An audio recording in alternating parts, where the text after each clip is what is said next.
Hi hello welcome back to behaviour to balance. నా పేరు వరలక్ష్మి. ముందుగా మీ అందరికీ కనుమ పండుగ శుభాకాంక్షలు. చాలా హ్యాపీగా భోగి సంక్రాంతి ముగించుకున్నాం. ఈరోజు కనుమకు ఒక విశేషం ఉంది. అయితే ప్రతి గ్రామ దేవతకి నైవేద్యం పెట్టుకుంటాం ఈరోజు. అలాగే పశుపక్షులను కూడా పూజించుకుంటాం. ఎలా అది ఒకసారి ఈశ్వరుడు నందీశ్వరుని పిలిచి భూలోకానికి వెళ్ళి ఒక దండోరా వేయి అని చెప్పట. ఏమని ప్రతిరోజు స్నానం చేయాలి, వారానికి ఒక్కసారి భోజనం చేయాలి అని దండోరా వేయమన్నట్ట.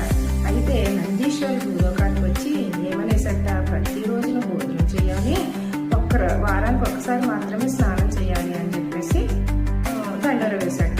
అది విని ఈశ్వరుడికి కోపం వచ్చింది. వచ్చిన తర్వాత నువ్వు ఇలా చేస్తే ప్రజలు ఎలా ఇదవుతారు, సరే అయితే నువ్వు ప్రజలకి సహాయంగా భూలోకంలోనే ఉండిపోయని చెప్పేసి నందీశ్వరుని అక్కడే వ్యవసాయదారులకి అందరికీ రైతులందరికీ నువ్వు హెల్ప్ చేస్తూ ఉండు.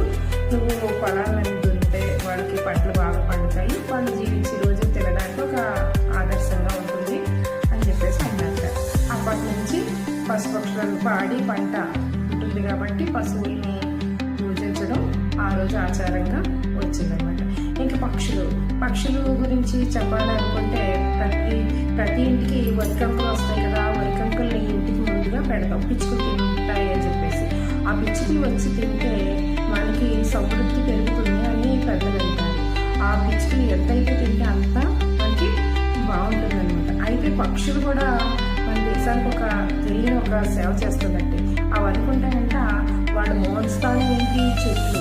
మా మూల స్థానం చెట్లే కాబట్టి చెట్లని కాపాడాలని చెప్పేసి అది ఆహారం తీసుకునేటప్పుడు ప్రతి పండుని తింటుంది, గుజ్జు మాత్రమే తింటుంది, గింజని అరిగించుకోదట. అయితే ఎందుకని ఆ గింజని ఏం చేస్తుంది, అది రెట్ట రూపంలో భూమికి వదిలేస్తుంది. వదిలేసినప్పుడు అది భూమిలో ఇంకి వర్షాలు వచ్చినప్పుడు అవే చెట్ల కింద ఎదుగుతాయి. అంటే దాని మూల స్థానాన్ని అది మర్చిపోవట్లేదు. ఒక నోరు లేని పక్షే అంత చేయగలిగినప్పుడు మనం కూడా ఏదో ఒక సేవ చెయ్యాలి కదా ఈ భూమాతకి. అయితే అందువలన అప్పటి నుంచి పశు పక్షులకి కూడా మనం పూజించుకోవడం చేస్తున్నాం. మీకు నచ్చినట్టుంటే కామెంట్ చేయండి.